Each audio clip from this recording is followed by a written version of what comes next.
Ito po yung pinaka-importante.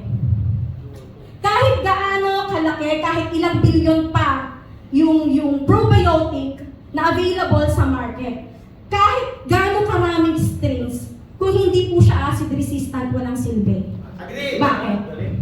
Kasi po, kapag tinake natin yung probiotic, nag-i-start kasi yan papasok dito, sa bunganga, pupunta sa may esophagus, sa stomach. Sa tiyan po natin, napaka-acidic po yan.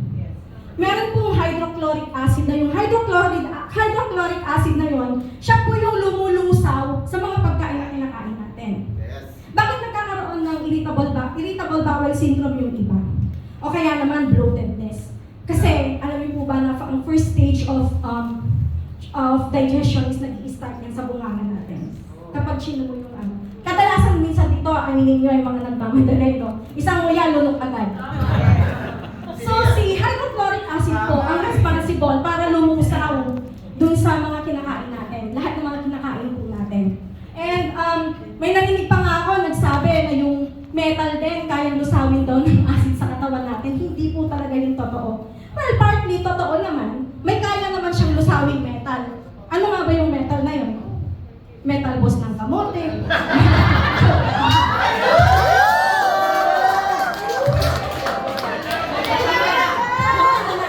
May acid po, yes, acidic siya. Nag-range yung pH ng acid sa katawan natin, 1 to 2. Pero hindi po niya talaga kayang lumusaw ng metal. Hindi po yung totoo. Huwag natin ilitan. So, ito po probiotic natin na to. Minsan, kapag hindi po talaga siya nag-undergo ng dual coating technology, tendency, bago pa siya umabot dun sa dapat desired na pupuntahan niya, namamatay na yung mga live bacteria. So since dual technology ang produkto natin, dapat ipinagmamalaki natin. Kasi aabot at aabot yan dun sa destination niya 100%. Buhay na buhay. And alam naman po natin na ang probiotic is very important na iniinom natin talaga everyday. Everyday po yan kailangan natin. Maraming conditions na talagang na ang probiotics is talagang effective and kailangan. Lahat actually ng mga conditions, maski yung mga nagtitake ng antibiotic, kasi even yung mga, hindi lang niya tinatarget yung bad bacteria, maski kasi yung mga good bacteria unintentionally namamatay.